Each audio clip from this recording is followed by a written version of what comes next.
When I heard the topic of this year's generosity campaign, Attitudes of Gratitude, I knew it was my time to say a few words of what Potomac Presbyterian Church has meant in my life, as well as the life of my beloved parents, Ruth and Hal Newell. Attitude was always one of those characteristics my parents embraced as what was needed to survive the ups and downs of life. My dad, in his 70s, after his health began to fail, while dressing for a doctor's appointment in business attire and finishing off his look with a bright, happy bow tie, would remind me that if you dress well, you should receive a good report from the doctor. That wasn't always the case, but that left an impression on me that the type of attitude one has is very important when dealing with life's challenges. Sure, when things are going well, it's easy to see the blessings that make our lives rich and wonderful. However, in times of trouble, when gratitude is not always one's chief attitude. My life at this church began when I was in my 20s and had returned to this area. My parents and I frequented many of the local Presbyterian churches. We kept returning to PPC, but never quite made a commitment. That was until my mother needed to have their youngest grandson baptized, and our pastor at that time, Kerry Stoltzfus, said he would be happy to baptize James, but it was time for us to become members. Thank goodness Pastor Kerry gave us that gentle push we apparently needed. Early memories included Camille Kendall's inquiries class. Thank you, Camille. Chief Usher Ralph Hall showing us to the pew we sat in during worship. To this day, I gravitate to the left side of the church. Can I hear it from the left side?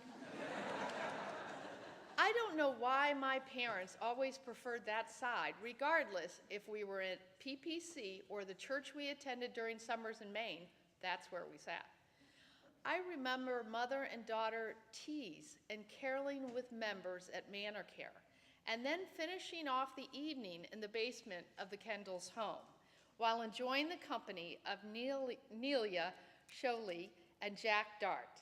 And then came the call from Mary Margaret Smith, asking me whether I had considered teaching Sunday school. I had no experience in this area, but I was willing to give it a try. This beginning in the sweet classrooms on our lower level gave me my lifelong passion of working with children. I was called to serve as an elder at a time I would discover as a turning point in my life, when I would become engaged to Jim, married at PPC, and experience the birth of our two daughters, Abigail and Hannah. During my pregnancy with Hannah, I was placed on bed rest.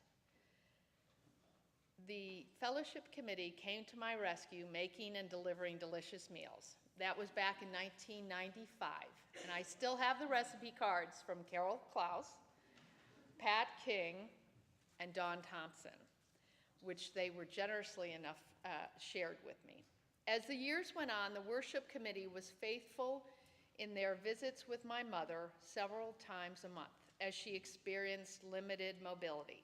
They would bring flowers and have a kitchen visit, which she enjoyed hearing what was going on at PPC. An activity we both enjoyed together was cubing the bread for the upcoming communion service.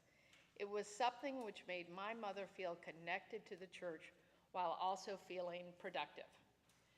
I was especially touched a couple of summers ago while sitting in church one Sunday when Marcia Bogart turned to me and said, "You could sing in the choir."